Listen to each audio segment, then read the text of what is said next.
Hello and welcome to Exhetra Backstory. My name is Hannah Brackenbury and I'm the guest host today because our usual host, the lovely Jo Jepson Davies, creator of this whole project, she is our interviewee today. So welcome, Jo. Thank you. Welcome to your own project, your own Thank blog. So as you should know, Exhetra Backstory is all about people telling their backstories and really digging into finding out how they first realised they were gay and becoming a gay person, becoming part of the gay community. So do you want to tell us, kick us off by telling us how you first realised you were gay?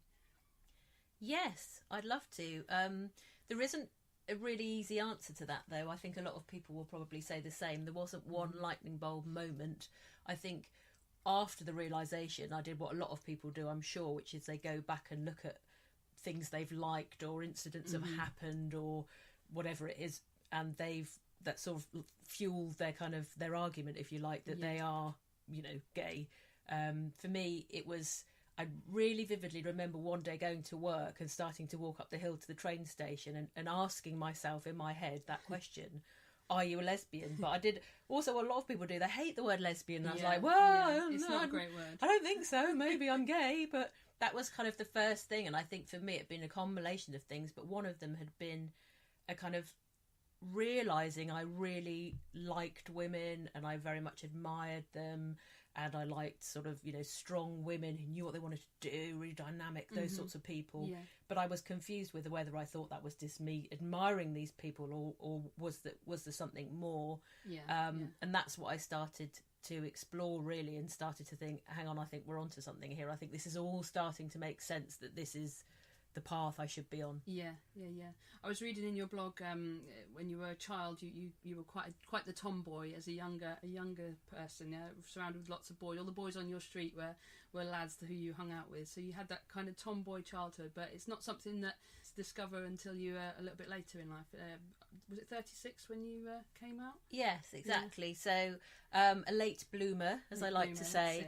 But yeah, I say exactly that. If you look back and you'd say, well, Jo, you were a tomboy and you liked this and you liked that, and I liked hanging out with guys and sort of, all the male sort of dominated toys and games and things like that as well. I think that, you start to trace back, and also a lot of references to TV, or you start, people are nodding and smiling when you say, well, I like this one, and they're like, well, why didn't you know? But so it's obvious looking back.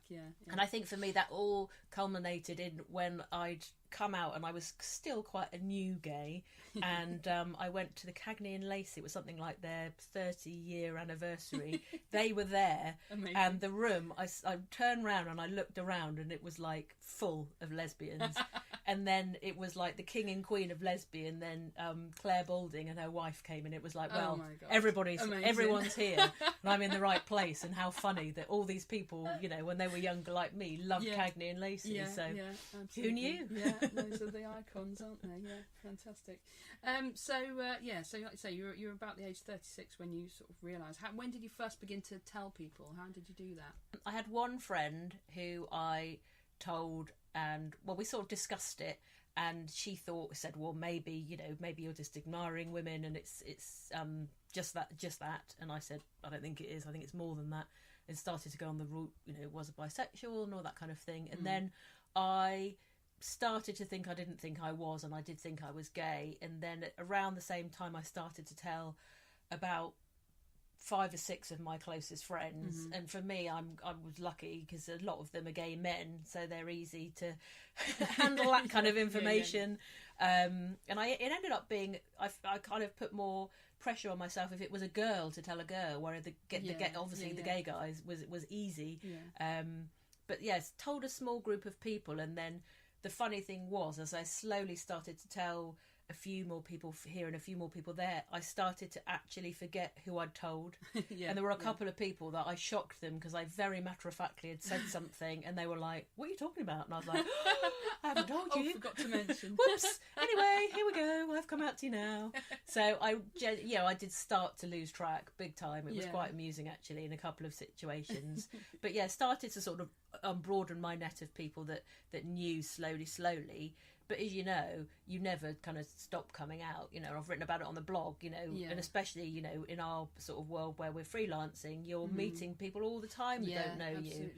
And you've got to decide whether you kind of want to sort of come out, you know, sort of have the, what I call the tales of the unexpected when you say, oh, by the way, or whether you don't want to. So, but yeah, I told a core group of friends, which I sort of kept it that way for a while and then slowly started to tell more people, So what were your next steps into the lesbian world? Did you know any gay women already? Well, that was the thing. I didn't know any. So I thought I knew loads of gay men, but no gay women. So I did what a lot of people do. I went online, I went on Gaydar Girls, and I found a few people where we'd kind of gone on dates, but I think it was obvious from the start we didn't really fancy each other. But it was, for me, it was my way of getting some mates, basically. But it was quite funny because in some respects I felt like I was going back to the beginning. I was suddenly thinking, oh no, I never really liked going to clubs in the first place, and now do I have to go to seedy bars and clubs and pick up girls? Is that what I've got to do? The 36-year-old, I thought, oh no, I don't really want to do that. But I think I got confused and thought that maybe I did. Went to some not great girl-only bars, G-spots being a low point, and I found them quite cliquey. And I thought, actually, you know, when I socialise a lot in gay bars that have men in them as well. I much preferred the mixed ones. So I had a couple of female friends that were gay that I'd sort of hang out with a little bit, which was great. And then I remember one particular evening where we went to GAY. And it was just, you know, a lot of the gay girls' rooms are down in the basement by the toilet.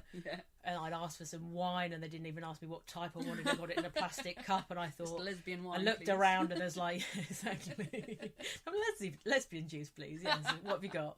And then I looked around and like 25-year-olds, if that, in there, and I thought, this isn't the place for me. And then luck should have it, a friend knew some people that run the Mint events, and people know about the Mint events. So we rapidly crossed the road and went into Soho House, and within about 10 minutes we were on the terrace. I was being asked which wine I'd like, and it was put in a glass in my hand, and I turned around and was full of a lot more people my own age, that seemed a lot more, my kind of people. And I thought, aha, this is where they are. This is where they've been hiding. So that was great to sort of to start to socialise in those places and just get a few gay female friends to ask advice. Not being on that gay dating scene. What's it like dating girls? What's it like chatting up girls? This was all new territory for me. And this is when you were living in London. Of course, you live in Brighton now, the gay capital of the UK, they say. Is it true? Is 10% of the population of Brighton is gay? I read that somewhere. I'm not sure if that's right, but I wouldn't be surprised. There's I think it's probably. Yes, there are. 10%, yeah. Well, I mean, obviously you love Brighton. Do you find it, obviously an easy place to live? It's much more welcoming and more liberal down here.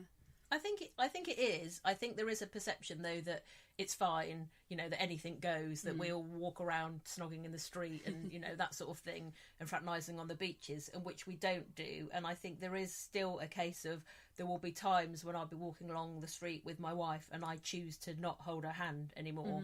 We're walking past big groups of guys, and I think that's on us in a way. We're choosing to do that. And in a way, I wish we didn't do it so much, because I really believe the more people are exposed to something, the more it becomes more familiar. But sometimes you just think, do you know what? I don't want the chance of some comments if it's late at night and you're coming back in this big group of guys and that sort of thing. And I think that's a bit sad. But I think in general, I think there's this perception that, oh, the gays are fine now. That's all fixed. They've got legalised marriage. They're okay. They're on. everyone's on to the next thing. And I don't think that's the case. The more more I talk to other people, but I do think in general, Brighton, and it has a good gay scene and it's very friendly. But again, I'd much err on the side of a mixed gay scene than going, just to girls one. Though having said that, I do, go to the Mulberry every now and then. But a game of pool, can't beat it. Absolutely. Dr. Brighton's, though, I'd say just has it for me for the pool. Pool scene. Yes. Yes. Well, you mentioned your wife there. Of course, you're married to the excellent comedian Jo Jepson. Tell me about how you came to meet Julie. Well, it was when I was still going down the path of wanting to know more gay people, and I saw that the Go-Go Festival was coming up. Thankfully, they changed the name from Let's Go Camping, otherwise the story would be really grim. So it was called Go-Go, and I thought, well, I'm not going to go, excuse the pun, by myself, because I still knew like about 2 other lesbians. Yeah. So I thought, well, I'd go if I could work on it. And then they were looking for people, and they sort of, bit my hand off for being able to work on it as one of their stage managers. And I was looking after the other, that had the main stage, and then they had the sort of cabaret tent, and I worked on the cabaret tent, and I looked after that. Looked after your hero, Heather Peace? I did. Yes. Well, she wasn't in the cabaret tent. She was on the stage, but yeah, we were there around the hysteria of Heather.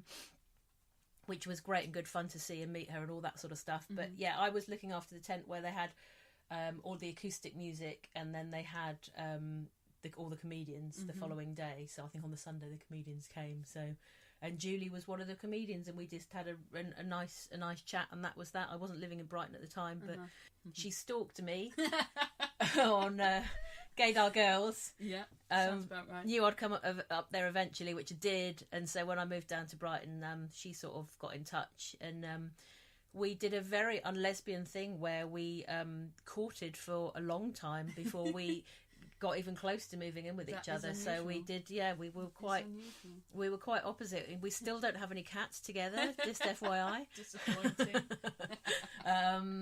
But yeah, so it was great. Yeah, and we got married, which obviously you know because you took the photos. Well, the photos are beautiful. They are very lovely. Thank you, Hannah. Yes, so yes, highly recommend gay marriage. So yeah, very happily married to Julie, and it's been great. And yeah. Fantastic. Well, thank you for telling your story to Exhetra Backstory. Thank you very much, Hannah. And anyone else who wants to share their backstory, please do get in touch with me on the website, and hopefully we can arrange an interview. Thanks very much. Bye-bye.